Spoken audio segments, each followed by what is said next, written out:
100 साल की सास। अरे मम्मी जी, थोड़ा उम्र के हिसाब से काम किया करो। कहीं कुछ हो गया तो लोग बोलेंगे बहू ने बूढ़ी सास का ध्यान नहीं रखा। बहू, तुम भी थोड़ा कम और धीरे बोला करो। कहीं चिल्लाते हुए कभी कुछ हो गया तो वही लोग बोलेंगे 100 साल की सास भली चंगी बैठी है और बहू बेचारी चलती बनी। वैसे मम्मी जी, दादी बिल्कुल ठीक बोल रही हैं। हैं? क्या ठीक बोल रही है? वो जो कुछ भी बोले वो सास है, पर तुम क्यों बोल रही हो? बहू होकर सास से जुबान लड़ाओगी क्या? ऐसा बोलते हुए निर्मला को धसका उठ जाता है। कहा था ना, मत चिल्ला मत चिल्ला। तुझे बिना सास और बहू से जुबान लड़ाए बिना शांति नहीं मिलती। अरे माँ, दादी की बात सुन लिया करो, तुम्हारे भले के लिए बोलती है ना। अरे कोई भला नहीं, इन्हें बस मुझे परेशान और शो ऑफ करने का शौक है। हाँ। चल झूठी। इस परिवार में 3 पीढ़ी की औरतें रहती है, जिनका हर समय कोई ना कोई अलग ड्रामा चलता ही रहता है, जिससे और किसी का पता नहीं, लेकिन सूरज बहुत परेशान रहता है। माँ, पियाली और दादी, आप तीनों के पास एक दूसरे को सास बहू वाले ताने देने के अलावा कुछ काम हो या नहीं, पर मेरे पास जरूर है। इसीलिए पियाली, जरा लंच ले आओ, मुझे ऑफिस भी जाना होता है। इस पर पियाली सूरज को लंच देती है और वो ऑफिस चला जाता है, जिसके बाद तीनों एक बार फिर अपनी बातों या कह लो कि नोक-झोंक में लग जाती हैं। इसी में दिन बीत जाता है। रात को सूरज के साथ उसके दोस्त भी खाने पर आते हैं। पियाली, मेरे कुछ दोस्त आए हैं। सॉरी, अचानक प्लान बना तो बता नहीं पाया। तुम जल्दी से डिनर बना दो ना। अरे वाह रे आलसी माँ की आलसी बेटी, पहले बिना बताए दोस्तों को घर ले आओ, फिर बोलो जल्दी से डिनर बना दो। इतनी जल्दी है तो खुद बना लो। अरे माता, सब बाद में दिखा देना, अभी खाना बना दो ना प्लीज। ऐसा बोल के सूरज दोस्तों के पास जाकर बैठ जाता है और पियाली डिनर की टेंशन में अपनी सास के पास पहुंच जाती है, जो अपने कमरे में आराम कर रही होती है। मम्मी, सूरज अचानक दोस्तों को घर ले आए हैं, क्या करूं अब? कुछ ऐसा बताओ ना जो जल्दी बन जाए और सर्व करते हुए भी अच्छा लगे। अरे रेस्टोरेंट से मंगा ले, दोबारा परेशान मत करना, सोने दे मुझे। इतने में दादी सास भी वहां आ जाती है। वाह, आलसी का आइडिया भी उसी की तरह बेकार है। कोरोना में बाहर से खाना मंगाएंगे। बहू, तुम सो ही जाओ, वही काम अच्छे से कर सकती हो। चल पियाली, मैं बताती हूँ क्या करना है।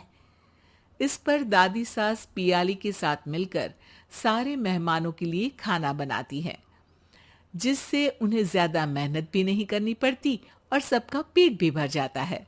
दादी के इस आइडिया से पियाली और सूरज बहुत इम्प्रेस हो जाते हैं।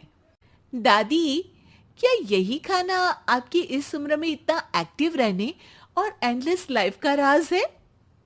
वैसे दादी ने आज तक राज किसी को बताया नहीं।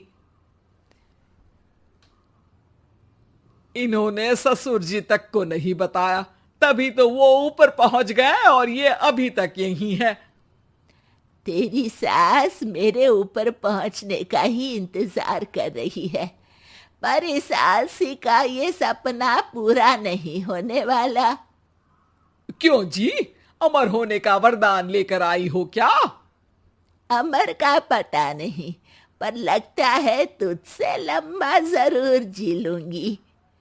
इससे पहले कि दोनों सास बहू में कोई बहस शुरू होती, पियाली बीच में बोल पड़ती है।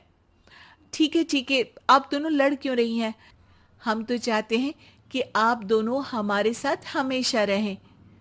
पियाली की बातों पर दोनों शांत हो जाते हैं और उनकी लाइफ पहले जैसे चलने लगती है, जहां दादी सुबह जल्दी उठकर कुछ न कुछ काम करते हुए पूरा दिन बिताती है, तो वहीं निर्मला और पियाली लेट उठने से लेकर धीरे धीरे आलस में काम करना और जब मर्जी सो जाने से अपना दिन बिताती हैं।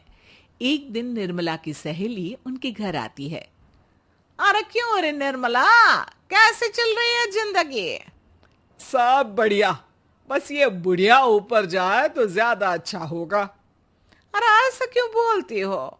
तुम्हें तो उनसे सीखना चाहिए, वो बहुत फुर्तीली हैं। मैं उन्हें रोज मॉर्निंग वॉक करते हुए देखती हूँ, और वहीं तुम और तुम्हारी बहू है जिन्होंने शायद सुबह का सूरज आज तक देखा ही नहीं होगा। सहेली की बात सुनते ही निर्मला भड़क कर चिल्लाते हुए पियाली और अपनी सास को वहां बुलाती है, जिनके साथ सूरज भी वहां आ जाता है और ये सब देख सहेली वहां से चली जाती है। अरे सासू माँ, आपको हमसे क्या दिक्कत है? अब तो मेरी सहेलियां भी आपकी वजह से मुझे ताने देने लगी है। मम्मी जी, कुछ तो लोग कहेंगे, लोगों का काम है कहना, आप इग्नोर करो ना। अच्छा वैसे महारानी, वो तुम्हें भी वही सब बोल रही थी? है? मैंने क्या किया? अरे किलस क्यों रही हो? अब तो समझो और अपना लाइफस्टाइल सुधारो। ओ मोरी मैया, अब हमारा लाइफस्टाइल भी खराब हो गया क्या? आपका तो हाई फाई है ना, बस उतना ही ठीक है। तुम लोग हमेशा पूछते हो ना कि मेरी इस उम्र और अभी भी इतने एक्टिव रहने का राज क्या है, तो वो ये लाइफ स्टाइल ही है जिसे हाई फाई नहीं पर सिंपल कहते हैं। दादी, अब कहना क्या चाहती हो? यही कि मैंने अपनी जिंदगी में बहुत किताबें पढ़ी हैं, जिनमें एक किताब से मुझे ये समझ में आया कि हम कितने गलत तरीके से जिंदगी जीते हैं। उसी के बाद मैंने एक अच्छे जीवन के लिए इकिगाई रूल अपनाया, जिसका मकसद तो सिर्फ अच्छा जीवन जीना था। इतना लंबा कैसे जी गई मुझे खुद अचंभा होता है। ओह, तो मतलब आप मुझे परेशान नहीं करती थी? वो तो आप करती हैं। वैसे ये इकिगाई क्या है? थोड़ी रिसर्च खुद भी कर लो आलसियों, सब मैं ही बता दूं क्या?